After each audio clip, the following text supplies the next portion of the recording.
Hello friends, स्वागत है आपका आपके अपने यूट्यूब चैनल सक्सेस मंत्र ऑफिशियल में। हमने आपको बताया था कि आपके लिए हम ऑब्जेक्टिव लेके आने वाले हैं मैट्रिक बोर्ड वालों के लिए।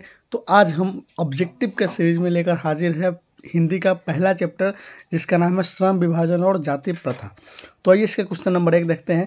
क्वेश्चन नंबर 1 में कहता है कि श्रम विभाजन और जाति प्रथा के लेखक कौन है। इसमें ऑप्शन दिया हुआ रहेगा आपको कि डॉक्टर राम मनोहर लोहिया, बाबा साहब भीमराव अंबेडकर, महात्मा गांधी, डॉक्टर संपूर्णानंद। ऑप्शन आपको बी पे टिक कर देना है, जो कि आंसर है आपका बाबा साहब भीमराव अंबेडकर। अब आपका क्वेश्चन नंबर 2 कहता है कि लेखक की दृष्टि में विडंबना की बात क्या है। लेखक की दृष्टि में विडंबना की बात क्या है, इसका ऑप्शन आपको सी सही हो जाएगा। आर्थिक दृष्टि से जातिवाद उचित है। आर्थिक दृष्टि से जातिवाद क्या है, उचित है। ये चैप्टर जो है जातिवाद और श्रम विभाजन पर ही आधारित है। अब इसी सीरीज में हम देखते हैं क्वेश्चन नंबर 3 कहता है लेखक के दृष्टि से आदर्श समाज कैसा होना चाहिए। लेखक की दृष्टि से आदर्श समाज कैसा होना चाहिए। ऑप्शन ए में कहता है जिसमें स्वतंत्रता, समता और भ्रातृत्व का भाव हो। बी में कहता है जिसमें सभी धनी हो। सी में कहता है जिसमें सभी पढ़े लिखे हो। और डी में कहता है सभी स्वस्थ हो। ऑप्शन ए सही हो जाएगा, जिसमें कह रहा है कि जिसमें स्वतंत्रता, समता और भ्रातृत्व का प्रेम भाव हो। ठीक है। क्वेश्चन नंबर 4 में कहता है कि लेखक बेरोजगारी का प्रमुख और प्रत्यक्ष कारण किसे मानता है। क्वेश्चन क्या है कि लेखक बेरोजगारी का प्रमुख और प्रत्यक्ष कारण किसे मानता है। ऑप्शन आपका सी सही हो जाएगा, जाति प्रथा को। किसको मानता है, जाति प्रथा को। ठीक है। अब देखते हैं क्वेश्चन नंबर 5। क्वेश्चन नंबर 5 में कहता है कि डॉक्टर अंबेडकर की दृष्टि में भाईचारे का वास्तविक रूप कैसा ही होता है।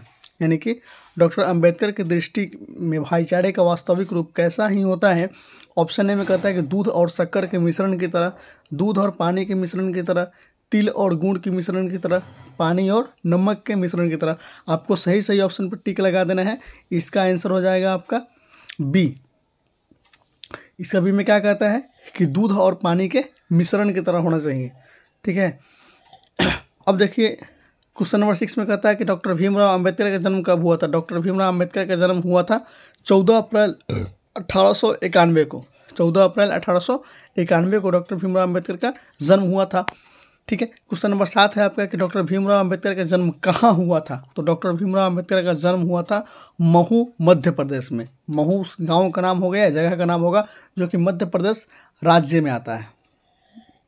ठीक। क्वेश्चन नंबर 8 कहता है कि डॉक्टर अंबेडकर ने किस पत्रिका का संपादन किया था। उज्ज्वल भारत का, उड़ता भारत का, बहिष्कृत भारत का और पुरस्कृत भारत का।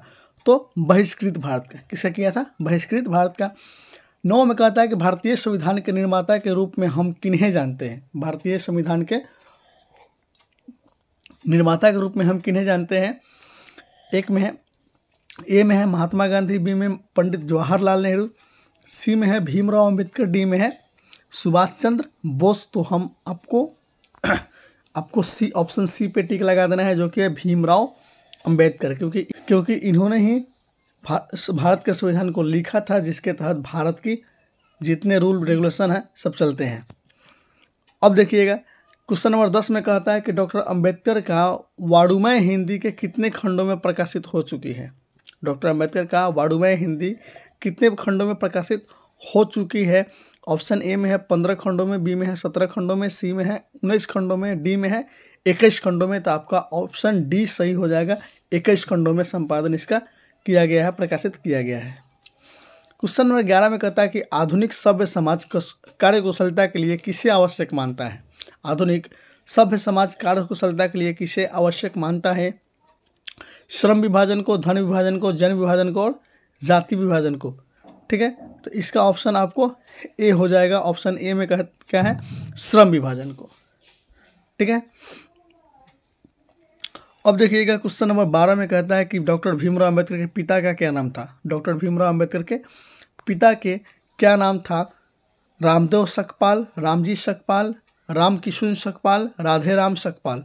तो ऑप्शन बी सही है, रामजी सकपाल। ठीक। अब देखिएगा question number 13, doctor Bhimrao Ambedkar की माता का क्या नाम था। रानीबाई, कुंतीबाई, शीलाबाई, भीमाबाई। तो ऑप्शन डी सही है, भीमाबाई। 14 में कहता है कि डॉक्टर अंबेडकर ने पीएचडी की उपाधि कब धारण की थी, यानी कि उनका पीएचडी का जो डिग्री था कब क्लियर हुआ था, कब फाइनल हुआ था। ऑप्शन ए में कहता है कि 1920 ईस्वी में, 1918 ईस्वी में, 1916 ईस्वी में, 1914 ईस्वी में। तो ऑप्शन सी सही हो जाएगा, 1916 ईस्वी में। The caste in India their mechanism किनकी रचना है, तो आपको ऑप्शन ए चेक कर देना है, भीमराव अंबेडकर की, क्योंकि हमें चैप्टर ही अंबेडकर के बारे में पढ़ रहे हैं, तो उनके रचनाओं के बारे में भी हम इस चैप्टर में दिया गया है। क्वेश्चन नंबर 16 में कहता है कि आर्थिक पहलू से भी जाति प्रथा डैश डैश है। ठीक है, ऑप्शन ए में लाभदायक है, बी में हानिकारक है, सी में अनुकूलता है, डी में इनमें से सभी। तो ऑप्शन बी सही होगा, आर्थिक पहलू से भी जाति प्रथा क्या है, हानिकारक है। ठीक है, अब देखते हैं क्वेश्चन नंबर 18। भारत में बेरोजगारी का एक डैश डैश कारण बनी हुई है। प्रत्यक्ष, बी में है प्रमुख, सी में है ए और बी दोनों, डी में है इनमें से कोई नहीं। तो ऑप्शन सी, जातिवाद प्रथा में बेरोजगारी का एक प्रमुख कारण बनी हुई है। ठीक है, चलिए इस तरह से हमने आपको श्रम विभाजन और जाति प्रथा के जितने भी ऑब्जेक्टिव थे जो हमने वीवीआई टाइप से किए थे सबको क्लियर करवा दिया है। ठीक है, इसके बाद हम अगले सीरीज में हम मिलेंगे आपसे एक नए एक्सरसाइज के साथ, जिस एक्सरसाइज का नाम होगा 20 के दांत। 20 के दांत जो कि हिंदी का दूसरा चैप्टर है, उसका हम ऑब्जेक्टिव करवाएंगे। तब तक के लिए अगर आपको वीडियो अच्छी लगी है तो आप वीडियो को लाइक कीजिएगा, चैनल पर नए हैं तो चैनल को सब्सक्राइब कीजिएगा तथा वीडियो को शेयर करना ना भूलिएगा। बहुत बहुत धन्यवाद।